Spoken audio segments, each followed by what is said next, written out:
So I am James Cheek. I am the English voice for Hua Cheng in the stub of Heaven Official's Blessing, and I read volume 4. So first things first, so much shit happened in this book. Book 4 starts off immediately in the wrong place, where they're in the middle of a festival, and it's so weird. It's very up till now energy. Information's just sort of there with no context. Like there was some stuff that just sort of happens that doesn't really amount to anything, like the dice game that they play to figure out if anyone's been possessed by the what is the name of the ghost? Reverend of Empty Words. Thank you, Radiate. Reverend of Empty Words. But what I did not expect in a million years was for Mingyi to for Blackwater to be the Reverend of Empty Words. That like all three of those people were, hey Schwan, thank you. For him to be all three of those people and have this like super personal vendetta against Windmaster. I've also seen so many like shipping fan art of the two of them, and after reading this book I was like, why the fuck do you people do that? Like, that's awful. that is so, Belief is awful. No, it's so bad. Like, it's just, no. It's not even hurting. It's like there's no, it's just one person wants to murder the other person and they're just portraying them. They're just pretending. I love that they hate each other. It's like, we're not saying it's healthy, it's interesting. I don't even think it's interesting. Like, he originally got close to the Windmaster to get revenge. However, even though he tried to, he actually came to care about the Windmaster, even though he couldn't kill him, even after all that suffering, which is why we shipped them. I kind of got that energy from relationship, but like, as soon as he murders his brother, then that all goes out the fucking window. Oh, I know. Like, Shibudu had it coming. Like, he turned out to be just a huge prick. Blackwater wanted the Windmaster to turn his back on his brother. He wanted the Windmaster to pick him instead of his brother, which the Windmaster doesn't want to, as he loves them both. Do we find that out later? Is that a thing that gets revealed? Because they just like fucked off. Like, they're just gone.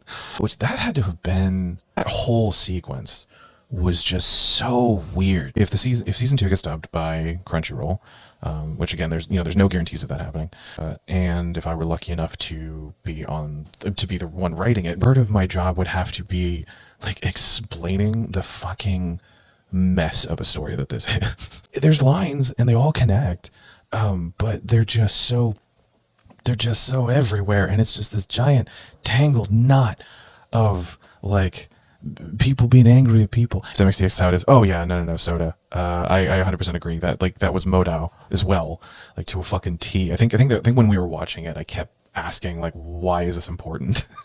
It all pays off 2,000 pages from now. I'm certain it will. I'm certain that there's going to be a payoff, but it's being the center of the bullshit is for a reason that it does get revealed towards the end. Yeah, no, Hua Cheng said as much. That's like the only part of the mystery that he's not involved in or knows right now, is who's doing this. I mean, fuck, even, what is his name? Kid with face disease, Long Ying.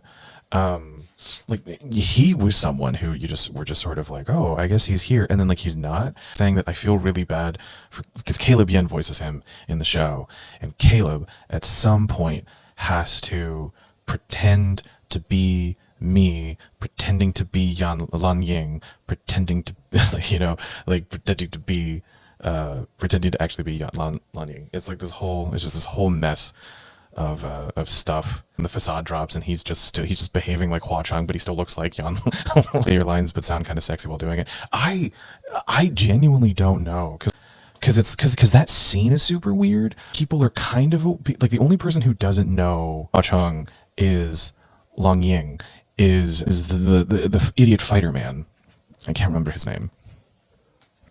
But like Ling Wen is there, and and she figured it out, and so I was like, Quan Yichen, thank you. And B, Caleb has to perform Long Ying as if he's Hua Cheng, which I would prefer. I think that would be delightful. Or they just have me do it. and just I have like I'm just a younger version or something. We start seeing baby Hua Cheng as he keeps just getting smaller and smaller. Little kid that do your deep yeah, just this little tot being like, okay, we need to go. I will be here to protect you always. Some nonsense like that, but he's just this big. Gaga, I'm wrong. Having the very bizarre coffin scene. We finally got to the coffin scene, and they're like, oh, okay, it's like a beach episode in a show, in an anime. I think Shaylene's sexual awakening. True. Well, okay. Oh, this is another thing. This is another thing that happened that was super weird. They fuck in this book, right? Like they fuck when when Mount Honglu opens up. They don't? Really? But I thought that was an implication of them having sex. Was this like this hardcore makeout session that cuts to black. Eamon got a hand job.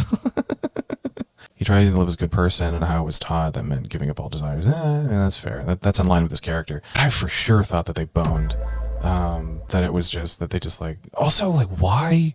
Don't understand why with Mount Honglu opening up made Hua Cheng super horny. It's like kissing is like spiritual energy transference, which is just a real convenient bullshit way of getting them to kiss. Yang energy. Oh, that makes sense. Okay. Howard was convinced that they boned because I said that I wanted them to have sex, and he just like, he's like, didn't they? Oh, there was a little discussion there. But back to my point, because my brain is focused on this. Hitchcock movie couldn't show sex because of Hays Code, so he just shot like a really like charged scene, and then he cut to train going into a mountain. And so like I just kind of that had so much that kind of energy to it, where it's just like, we can't show them having sex, but we're just going to slowly pan up to the stars, and you can imagine what they're doing. There's no sex at all. A tiny implication that happened in epilogues, but that's about it. Oh, that's disappointing. That's like the one thing I wanted for Hua Cheng, is that he gets laid. Oh, okay, he gets laid in the sense that he's the most experienced lover of any of the tops that she's written. Because like I was 100% convinced that they boned in this book, and that they just bonus scenes at the end. Okay. Yeah, that whole sequence was the yang energy. That finally makes sense. He's not the most experienced, he's just the best at it. Okay, I thought she said he had the most experience. At the very least, he did at one other time experience that. Timeline is just not important. This is when you have like characters who are nearly 1,000 years old. Like the timeline of things seems to just like, MXDX does not seem to care.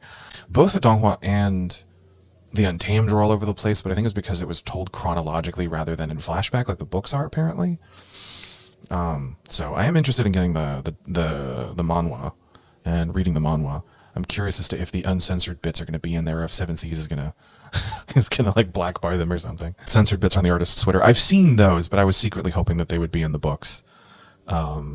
Just cause it would be really funny with Seven. Give Wanji a tiny baby dog.